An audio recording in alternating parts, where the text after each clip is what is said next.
ご視聴ありがとうございます。フレームワークスです。本日はこちらの MG ケンプファーを制作していこうと思います。今回の制作はですね、先日ボーンペイントのボーンミラーを購入しましたので、そちらを使ってキラッキラのメッキ塗装にしていこうと思います。それでは回収の様子と合わせてご覧ください。回収についてですが、今回はシルエットの変更は行わず、ディティールアップを中心に行いました。まず行ったのが、ケンプファーの外部装甲にある排気口のような丸モールドをピンバイスを使って貫通させました。貫通させた前と後を比べるとこんな感じです。頭部以外にも前腕部と肩に同じような丸モールドがあるので、そちらも同様にピンバイスで貫通させていきます。こちらのモールドは頭部のモールドと違って直径が大きいので、ピンバイスの直径を小さいものから順番に徐々に穴を広げていく感じで開けていきます。最後に丸やすりで切り口を鳴らして終了です。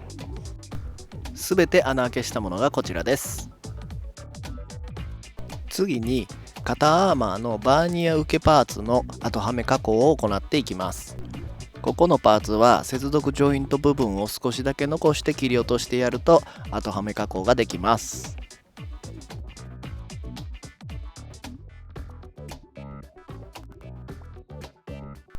こんな感じで着脱が可能なのを確認できたら、一旦外して肩アーマーの合わせ目を消していきます。このキットは割と古めのキットなので、要所要所に結構合わせ目が出ます。続いて合わせ目の目立つもう1箇所の太もも部分のパーツの合わせ目を消していきます。このパーツは中央のパネルラインで切断して、合わせ目の出るパーツと接着して合わせ目を消していきます。切断はエナメル割りという技法で行いました。エナメル割りの詳しい方法は旧キットガンダムを制作した時に詳しく説明しておりますので、そちらをご覧ください。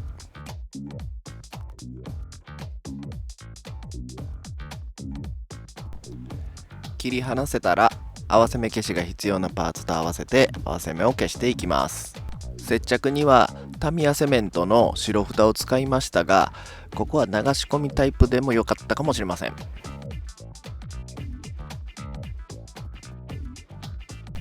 接合部分をしっかりと圧着していきます。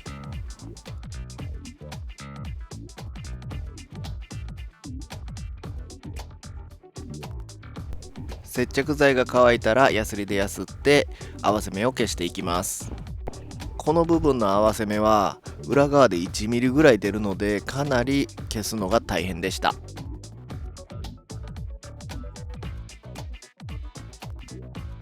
お次は肩のパーツの合わせ目です。こちらは消すのではなくて、段落ちモールド化しました。私は段落ちモールド用の工具を持っていないので、映像にありますようにオルファのデザインナイフの平刀に1ミリプラ板を貼り付けて、段落ちモールド用の工具を自作して、段落ちモールドを彫っていきました。仕上がりはこんな感じです。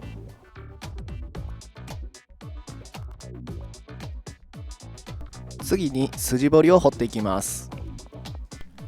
今回はディバイダーを使って幅が一定間隔になる筋彫りを彫っていきます。映像のように針を1本長めに出しておいて、長い方の針をガイドにして毛がいていきます。この時力はほとんど加えず、筋彫りを入れたい部分をそっとなぞるだけにします。この工程を 4,5 回繰り返したら、次は毛書き針で本格的に毛がいていきます。先ほど同様に力はほとんど加えず、ディバイダーの跡を逸脱しないように気をつけながら彫り進めていきます。こちらも 4,5 回繰り返したら、最後に筋彫りツールで彫り進めていきます。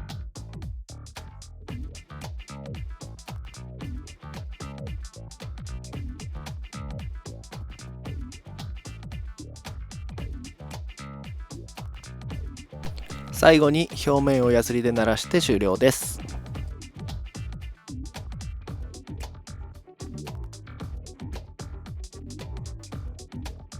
次に曲面部の筋彫りをしていきます。ガイドテープに使っているのはタミヤの曲線用のマスキングテープです。通常の筋彫り用のガイドテープは直線なので、こういった曲面に貼ると逆にいびつな感じになってしまうので、タミヤの曲線用のマスキングテープを使用しています。ただあくまでもマスキングテープなのでガイド面が非常に弱いのであまりおすすめはしません。あとは各部分に筋彫りを加えて回収は終了になります。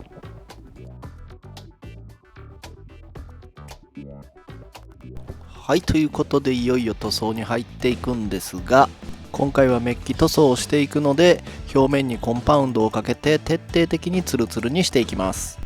コンパウンドをかける前の表面処理の段階で2000番までヤスリがけをして表面を整えておきます。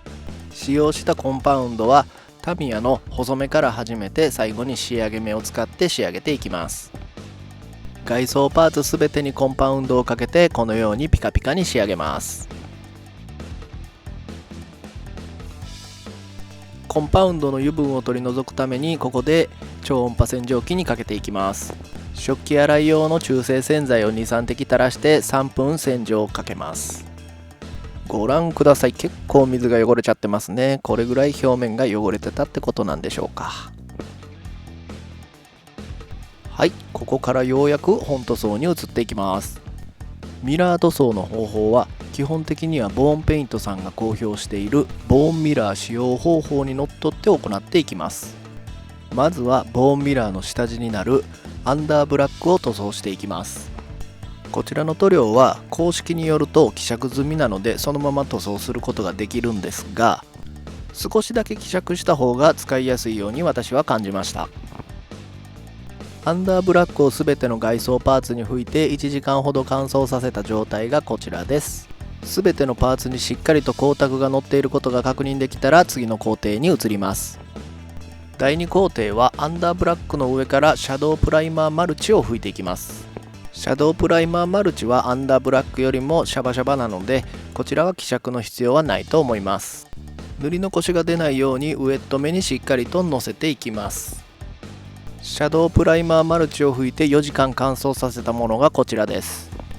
乾燥後でもアンダーブラックの光沢感を失っていなければ次の工程に進みます。ここからいよいよボーンミラーを塗布していきます。ボーンミラーはウエットには拭かず表面の仕上がりを見ながら砂拭きのような感じで拭いていきます。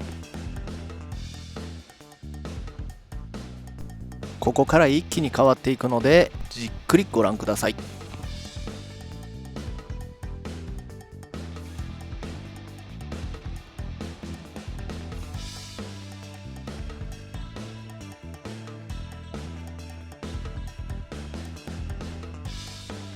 いかがでしたでしょうか。ものすごいミラー感でしたね。あんな感じで全ての外装パーツにボーンミラーを塗布して24時間乾燥させます。24時間経過したらフィニッシュクリアをかけて表面をコートしていきます。フィニッシュクリア10に対して強化剤1を加えて超低侵食クリア専用薄め液で2割程度希釈したものを使用します。1度目の塗布は砂拭きにします。砂拭きにすることで一旦曇るんですけれども、ここで焦って一気にウエットに拭いてしまうと低侵食のフィニッシュクリアといえど表面を侵食してしまいます。指で触れるぐらい乾燥したら先ほど使用したフィニッシュクリアをセミウェットに拭いていきます。セミウェットの状態で指で触れるぐらい乾燥した後完全にウエットで拭いていきます。そこから24時間乾燥させたものがこちらになります。ものすごいミラー感ですね。ただあれだけたくさんのパーツを一気に塗るとやはりこのような感じでミラー塗装に失敗するものも出てきます。こちらのパーツはミラー部分が侵食されているし表面がぼやけているので完全に失敗です。こうなってしまったら残念なんですが一旦ペイントリムーバーで全落とししてもう一度最初から塗り直しです。24時間から48時間ほどトップコートを乾燥させたらフィニッシュクリアのクリアブルーで色を入れていきます。こちらのクリアブルーも公式では希釈済みになっているんですが、そのまま塗ってしまうと色が濃すぎるのと粘り気が強すぎるので、クリアブルー3に対してフィニッシュクリアを2、それに強化剤を1加えたものに超低侵食クリア専用薄め液を4加えたもので希釈したものを使用しました。このクリアブルーも指先で触れるぐらい乾燥させて2度塗りしています。ボーンミラーの説明はこのぐらいにしておいて、続いて内部フレームを見ていきます。内部フレームはいろいろ悩んだ末にショーアップさんのスパッタークロームを使用することにしました。外装がギラギラのメッキ塗装なので、内部フレームに単純なメタリック塗料を使うとどうしても内部フレームが浮いてしまってしっくりこなかったので、内部フレームもメッキ塗料にしてしまいました。チェーンマインに関しては下地にショーアップのリアルブラック、上面にガイアノーツの EX シルバー、下面に同じくガイアノーツのスターブライトゴールド、そしてスターブライトゴールドの上からタミヤのエナメルブラックを拭いて、乾燥後にエナメル溶剤で拭き取ってリバースウォッシュを行っています。その他武装類についてはフォトギャラリーをご覧ください。すべての塗装の乾燥が終わったらデカールを貼っていきます。使用したデカールは各種ガンダムデカールをはじめ RB コーションデカールや明日のデカールなどを使用しました。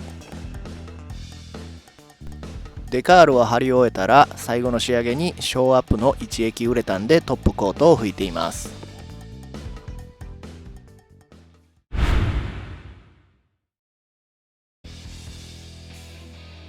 はい、それでは最後に完成したパーツを組み上げていきます。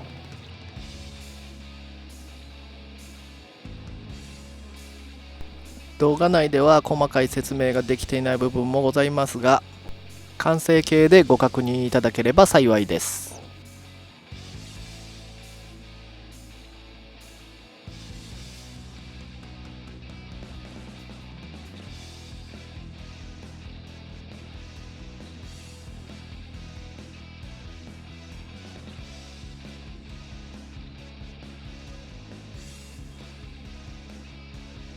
はい、ということでなんとか完成までたどり着くことができました。ここまでご視聴いただき本当にありがとうございました。動画の最後にフォトギャラリーを用意しておりますので、そちらもぜひご覧ください。もしよろしければ高評価、チャンネル登録もよろしくお願いいたします。それではまた次の動画でお会いしましょう。さよなら。